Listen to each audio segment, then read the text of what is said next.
नमस्कार दोस्तों, आप सभी लोगों का मैं रोहित कुमार directstudy.com पे बहुत बहुत स्वागत करता हूं। इससे पहले वाली वीडियो में हम लोगों ने चुंबक को ख़त्म किया था। आज के क्लास में हम लोग बात करेंगे, बहुत ही प्यारा टॉपिक है, वेव एंड एकॉस्टिक्स, यानी कि तरंग एवं ध्वनिकी। साउंड से रिलेटेड बात करेंगे और तरंग से रिलेटेड बात करेंगे दोस्त। इस वीडियो में बहुत ही बेहतरीन चैप्टर है। TRE 1 और TRE 2 और TRE 3 में और स्टेट के एग्ज़ाम में BPSC के आए हुए जितने क्वेश्चन है उसे पहले देखेंगे। उसके बाद हम लोग क्या करेंगे, मॉडल क्वेश्चंस इसके देखेंगे। तो आइए शुरुआत करते हैं। आपसे बस इतना ही छोटा सा रिक्वेस्ट रहेगा, कुछ भी नई बात लगे उसे नोट जरूर कर लीजिएगा। पहला क्वेश्चन है, ध्वनि तरंगों का सबसे तीव्र प्रगमन होता है ठोस में, निर्वात में, द्रव में। दिमाग लगाइए कि ध्वनि कैसे चलती है। ध्वनि को चलने के लिए माध्यम चाहिए, माध्यम नहीं चाहिए, वायु क्या बोलते हैं, तरंग कैसे चलती है उसको माध्यम चाहिए नहीं चाहिए। अगर ये जान रहे तो आसानी से आप आंसर दे पाएंगे। आंसर आप देंगे ठोस में, क्योंकि आपको पता होना चाहिए वेव्स को कोई माध्यम की ज़रूरत नहीं पड़ती है, लेकिन जो ध्वनि होती है इसको एक माध्यम की ज़रूरत पड़ती है, यानी कि ठोस ज़रूरी है। निर्वात में ये नहीं जा सकती ध्वनि। ध्वनि की इकाई क्या है, ये पूछना चाह रहा है कि ध्वनि को हम किस चीज़ में नापते हैं। तो आप कहेंगे ध्वनि को हम कई तरह से नापते हैं। बात समझे, ऐसे डेसिबल हो जाएगा। बात समझे, डेसिबल में नापते हैं।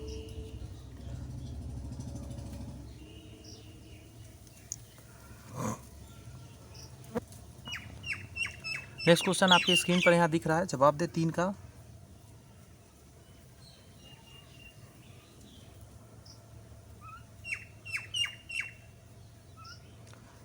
पढ़े आपने, अगर किसी ध्वनि तरंग की चाल 340 मीटर प्रति सेकंड हो तथा आवृत्ति 1700 हर्ट्ज हो तो तरंग दैर्घ्य लैम्ब्डा का मान सेंटीमीटर में होगा। एक मिनट, एक पेज लेने दीजिए। देखिए, एक छोटा सा चीज़ इसमें समझना होगा, यहाँ क्या घटना हो रही है उसे समझिए। एक होता है तरंग दैर्घ्य, इसी को लैम्ब्डा से सूचित करते हैं, और ये होता है तरंग का वेग, जिसको c से सूचित करते हैं, और बटा के नीचे होता है आवृत्ति। आवृत्ति जिसे n से सूचित कर सकते हैं।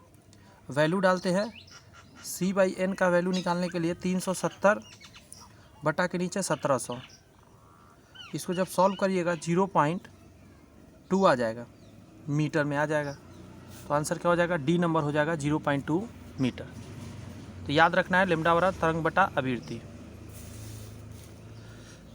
किसी एकांक क्षेत्रफल से 1 सेकेंड में गुजरने वाली ध्वनि ऊर्जा को ध्वनि की डैश कहते हैं, उसे तीव्रता बोलते हैं। किसी एकांक क्षेत्रफल से 1 सेकेंड में गुजरने वाली ध्वनि ऊर्जा को ध्वनि की तीव्रता कहते हैं। क्लियर है बात, ये सब बातें याद रखिएगा। आइए अब कुछ मॉडल्स क्वेश्चन को देखते हैं, ये आपके एग्जाम में देखने को मिलेगा। सरल आवर्त गति में क्या घटना होता है। त्वरण विस्थापन के अनुक्रमानुपाती परंतु विपरीत दिशा में होता है, यही आंसर होगा। सरल आवर्त गति है, गोल जिसमें घूमना बोलते हैं, उसमें ये चीज़ याद रखना है कि त्वरण विस्थापन के अनुक्रमानुपाती एवं विपरीत दिशा में होती है। दूसरा क्वेश्चन है यहाँ पे, सरल आवर्त गति करते हुए कण का विस्थापन खींचा ग्राफ चित्र में दर्शाया गया है, इसमें कौन से कथन सत्य है। यानी कि इसके नीचे जो ये दिया गया है, इसमें पूछ रहा है कौन सा कथन सत्य आप मारेंगे। 2 का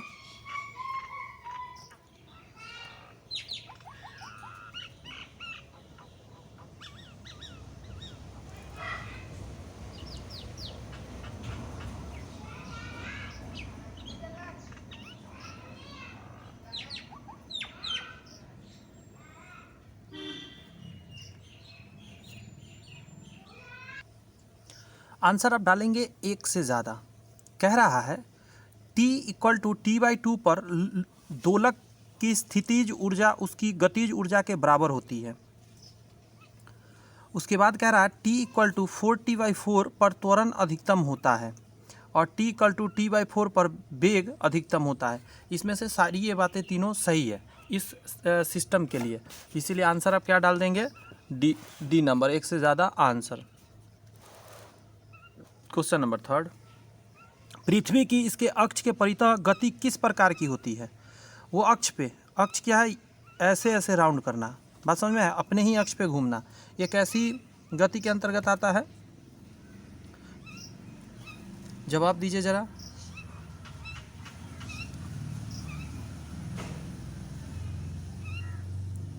आंसर कहेंगे, इसको बोलते हैं आवर्ती होती है परंतु सरल आवर्ती गति नहीं होती है।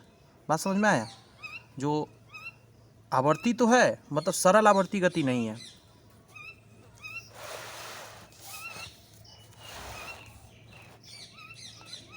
थोड़ा जूम कर दे रहा हूँ, आपको और अच्छा से दिखेगा।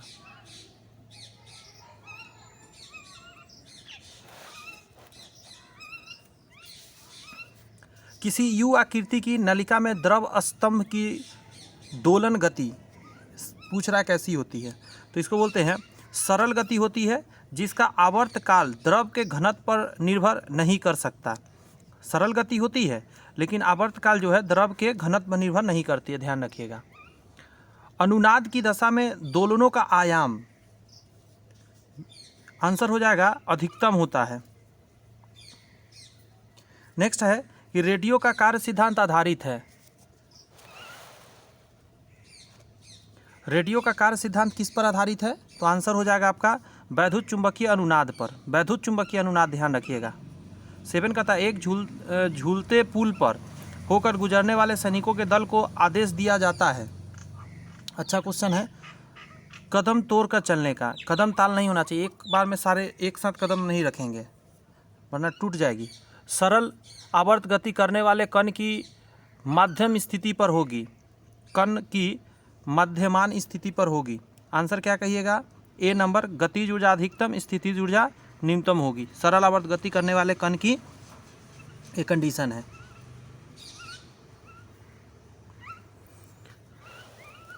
ये 9 नंबर क्वेश्चन आपके स्क्रीन पर है कि सरल लोलक की प्रभावकारी लंबाई एल तथा आवर्तकाल के वर्ग टी स्क्वायर में खींचा गया ग्राफ कैसा होता है, इसको बोलते हैं सरल रेखा का ग्राफ होता है।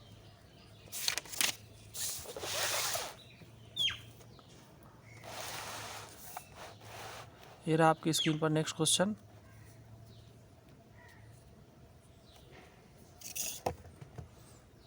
सरल लोलक का आवर्तकाल, सरल लोलक का आवर्तकाल की बात कह रहा है तो आप कहेंगे ध्रुव से अधिक विषुवत रेखा पर होगी। सरल लोलक का आवर्तकाल ध्रुव से अधिक विषुवत रेखा पर होगी, ये सब याद करिए। 11 नंबर कह रहा है कि एक कण की गति का समीकरण x equal to alpha cos bracket में अल्फा टी का होल स्क्वायर है। इसकी गति जो होगी उसको बोलते हैं दोलनी है परंतु आवर्ती नहीं है।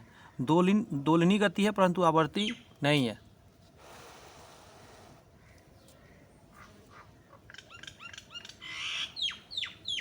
किसी घर्षण रहित वक्रित प्याली के अंदर जब किसी बॉल बैरिंग को रख के निम्नतम बिंदु के जरा ऊपर से छोड़ा जाता है तो इसकी गति क्या होती है, इसकी गति 1 से ज़्यादा हो जाती है, तो डी आंसर डाल दीजिए। बात समझ में आया। सरल आवर्त गति होती है, सरल आवर्त गति होती है और आवर्ती गति भी होती है, ये भी सही है। नेक्स्ट है, कोई पिंड सरल आवर्त गति कर रहा है तो एक से ज़्यादा कंडीशन सेटिस्फाई होगा। इसके प्रत्येक चक्र की औसत संपूर्ण ऊर्जा अधिकतम गतिज ऊर्जा के बराबर होती है, ये पहला सही है। इसका वर्ग मध्य मूल वेग के अधिकतम वेग का 1/√2 गुना होता है, ये भी सही बात लिखा गया है।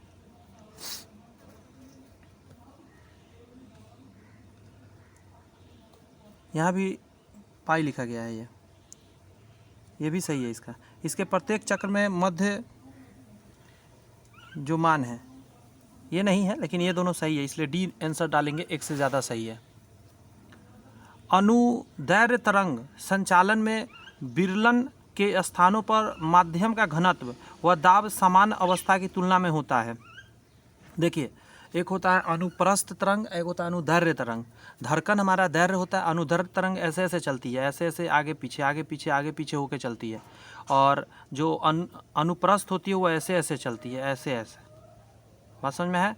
तो इसकी बात कर रहा है। तो 14 का आप आंसर जो है, एक सेकेंड रुकिए, मैं बता रहा हूँ, आप तब तक आंसर सोचे कि क्या आंसर हो सकता है। कम होती है। अनुदैर्घ्य तरंग संचालन में विरलन के स्थान पर, ठीक है, मध्य का घनत्व व दाब सामान्य अवस्था की तुलना में क्या होता है? कम होती है। गैस में ध्वनि का वेग अनुक्रमानुपाती होता है। आंसर हो जाएगा रुद्धोष्म प्रत्यावस्था गुणांक के वर्गमूल के।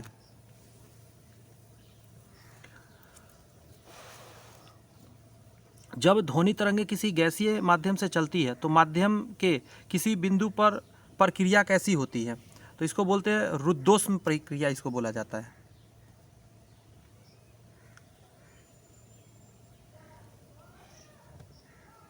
ये सब थोड़ा, इसका जब मैं कॉन्सेप्ट दूंगा ना, जब थ्योरी इसका पढ़ाऊंगा पीछे से, बहुत बढ़िया लगेगा आपको। पहले क्वेश्चन एक बार कर लीजिए।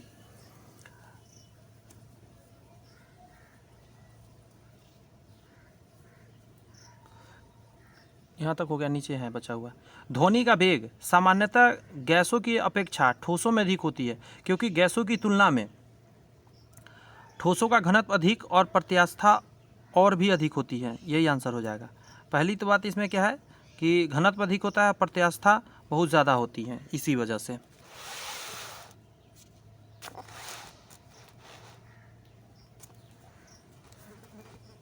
यहाँ है कि तरंग गति के संबंध में निम्नलिखित में से कौन सा कथन सत्य है? कह रहा है यांत्रिक अनुप्रस्थ तरंगे केवल ठोसों में गमन करती है। बात समझ में आया? यांत्रिक जो होती है अनुप्रस्थ तरंगे वो केवल ठोसों में गमन करती है। एक ध्वनि तरंग किसी वायु स्तंभ से संपीड़नों एवं विरलनों के रूप में गुजर रही है। क्रमिक संपीड़नों और विरलनों में आंसर हो जाएगा ऊष्मा का स्थानांतरण नहीं होता है। माध्यम के ताप परिवर्तन से, इसमें से कोई नहीं आंसर होगा, ई हो जाएगा। इसमें से कोई भी सही नहीं है। आगे बढ़िए। यहाँ एक न्यूमेरिकल्स है, कह रहा है कि किसी माध्यम में भी मीटर प्रति सेकंड की चाल से चलती हुई लैम्डा तरंगदैर्घ्य की ध्वनि तरंगे किसी अन्य माध्यम में प्रवेश करती है जिसमें इसकी चाल 2 भी मीटर प्रति सेकंड होती है। दूसरे माध्यम से ध्वनि तरंगों का तरंगदैर्घ्य क्या होगा? आंसर हो जाएगा इसका 2 लैम्डा के बराबर होगा, डबल लैम्डा हो जाएगा। रफ्तार बढ़ा यानी 2 लैम्डा हो जाएगा।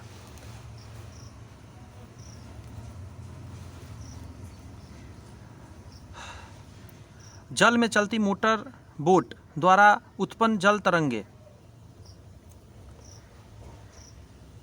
एक मिनट, एक क्वेश्चन ऊपर ज़्यादा चला गया, 22 नंबर मुझे अभी नज़र आया। 22 क्वेश्चन को देखिए।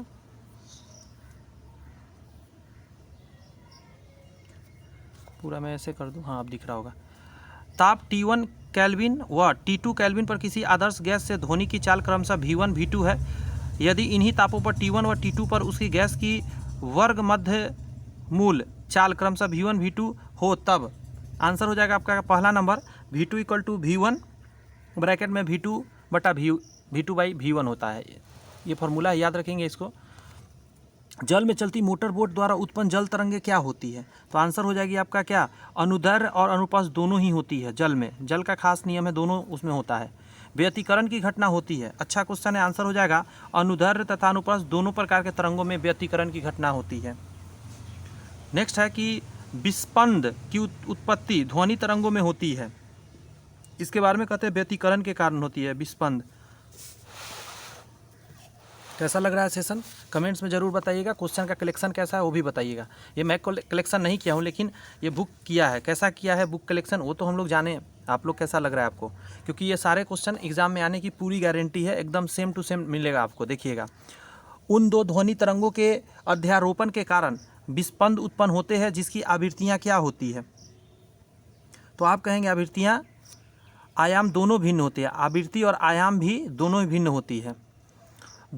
दो ध्वनि स्रोत क्यू एवं आर की आवृत्ति क्रमशः 256 हर्ट्ज है और 248 हर्ट्ज है, इससे कम है। क्यू एवं आर को एक के साथ बजाया जाता है, सुनी गई विस्पंद आवृत्ति होगी 27 का आप कहेंगे 8 हर्ट्ज। इसमें जितना का अंतर होगा ना वो निकाल लीजिएगा, अंतर कितना का है 8 का, वही आंसर होता है। ये सब चीज़ एक बार याद हो जाए, माइंड में बैठा कर रखिएगा। एक श्रोता यानी प्रेक्षक एक स्थिर ध्वनि स्रोत की ओर ध्वनि के वेग से 1/5 वेग की गति करता है, आभासी आवृत्ति में प्रतिशत वृद्धि क्या हो जाएगी?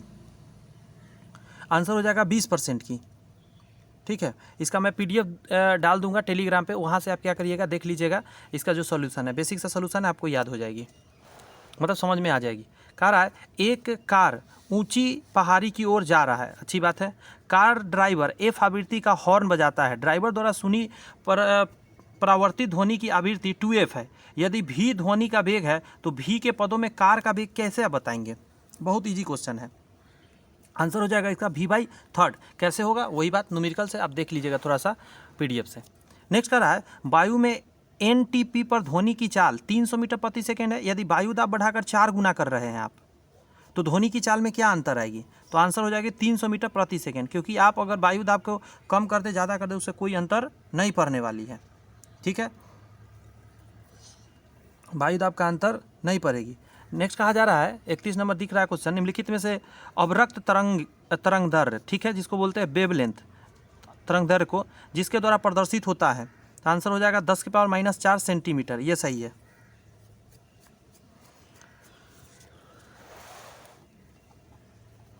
कह रहा है यह दर्शाने के लिए कि एक सरल लोलक सरल आवर्त गति कर रहा है, यह मानना आवश्यक है कि दोलन का आयाम कम होता है।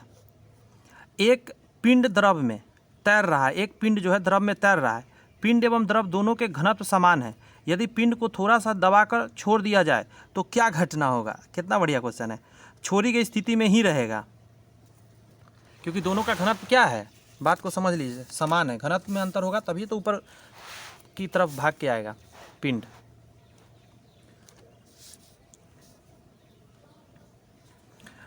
बारह मेगाहर्ट्ज की रेडियो तरंगें सुनी जा सकती है, जबकि तरंग की चाल 3.0 × 10⁸ मीटर प्रति सेकेंड है। 25 मीटर तक सुनी जा सकती है, क्योंकि हम जानते हैं एक फार्मूला यहाँ लिख दे रहा हूँ, V बराबर होता है N लैम्डा, तो इसको गुना करना है, बात समझ में आया? यहाँ पे सॉरी V के मान यहाँ डालेंगे और N का मान यहाँ डालेंगे, तो इससे भाग देना पड़ेगा। आप यहाँ देख लीजिए, मैं यहाँ बीच में रख देता हूँ, क्वेश्चन में है उस चीज़ को, एक सेकेंड लीजिए यहाँ से। हाँ, अब आपको दिख रहा होगा अच्छे से। कुछ नहीं करना था, एक फार्मूला जैसा मैंने बताया, V बराबर N लेम्डा हो जाएगा, तो लेम्डा का मान निकालना है तो बहुत आसान, V/N हो जाएगा। वैल्यू डाल के काट लीजिएगा। वैल्यू क्या है? V का मान आपका दिया हुआ है 3 × 10⁸, अब बट्टा के नीचे हो जाएगा 12 × 10⁻6। इसको काट कूट करिएगा, आंसर आएगा 25 मीटर। एक मनुष्य 990 मीटर दूर स्थित सीटी की ध्वनि सुनकर अपनी घड़ी मिलाता है, उसकी घड़ी में कितना दोष रहेगा? हवा में ध्वनि का वेग 330 मीटर प्रति सेकेंड दिया गया है। फिर वही बात है, इसका आंसर आ जाएगा आपका C, 9 सेकेंड जो है उसका तेज रहेगा। एक ध्वनि तरंग की आवृत्ति 1000 हर्ट्ज एवं तरंगदैर्घ्य 34 सेंटीमीटर है, इसे 1 किमी तय करने में कितना समय लगेगा? तो 36 का जो आंसर हो जाएगा वो हो जाएगा आपका C। इस क्वेश्चन जो है इसके PDF से देख लीजिएगा आप, एकदम आसान है, एक बार देखेंगे आराम से आपको माइंड में आ जाएगा। जब एक सितार के तार को छेड़ते हैं, ठीक है, तब तार में यह तरंगें उत्पन्न होती है। बहुत इंपॉर्टेंट क्वेश्चन है। आपने तार के साथ बजाने के लिए वो किया, तो इसको बोलते हैं अनुप्रस्थ। बात समझ में आया? ऐसे ऐसे वाली होती है। ध्वनि में डॉपलर प्रभाव उत्पन्न होता है, ठीक है, जबकि स्रोत तथा श्रोता, बात समझ में आया? तो आंसर क्या हो जाएगा? अपेक्षित गति में है। ध्वनि में डॉपलर प्रभाव उत्पन्न होता है, जबकि स्रोत और श्रोता क्या है? अपेक्षित गति में है। तब एक सरल लोलक का आवर्तकाल T है, यदि लोलक की लंबाई 21% बढ़ा दी जाए तो उसका आवर्तकाल कितना प्रतिशत बढ़ जाएगा? आप कहेंगे 10% बढ़ जाएगा। नेक्स्ट है कि किसी ध्वनि का पिच निर्भर करता है, आंसर हो जाएगा आयाम व आवृत्ति पर। ये इंपॉर्टेंट है कि ध्वनि का जो पिच होता है वो निर्भर करता है आयाम और आवृत्ति दोनों पर निर्भर करता है। नेक्स्ट का जवाब दीजिए।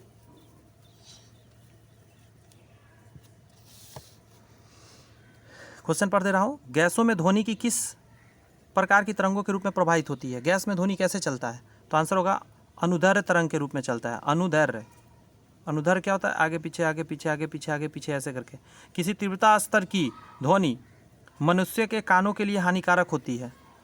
कितना हमारे कान को खराब कर सकता है? तो 42 का सी हो जाएगा 100 डेसिबल। सरल आवर्त गति करते एक कण की कुल ऊर्जा अनुक्रमानुपाती होता है। किस चीज़ के? तो आंसर कहिएगा आयाम के वर्ग के। कह रहा निम्न में से किस माध्यम में ध्वनि सबसे तीव्र गति कर सकती है? यहाँ जो दिया गया है तो ये सब चीज़ तो पीतल में करेगी सबसे तेज़, मतलब जिसका डेंसिटी सबसे ज़्यादा होगा। इन सभी में डेंसिटी पीतल का ज़्यादा है।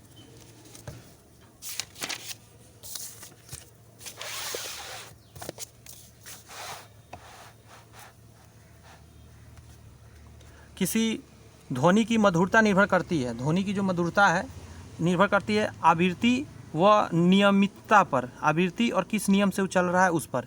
निम्नलिखित में से कौन सा पदार्थ भरने पर आर्गन पाइप का पिच अधिकतम होगा?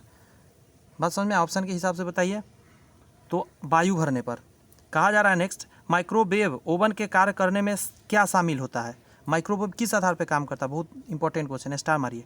आंसर होता है पदार्थ द्वारा सूक्ष्म तरंगों का अवशोषण। सूक्ष्म तरंगों का अवशोषण।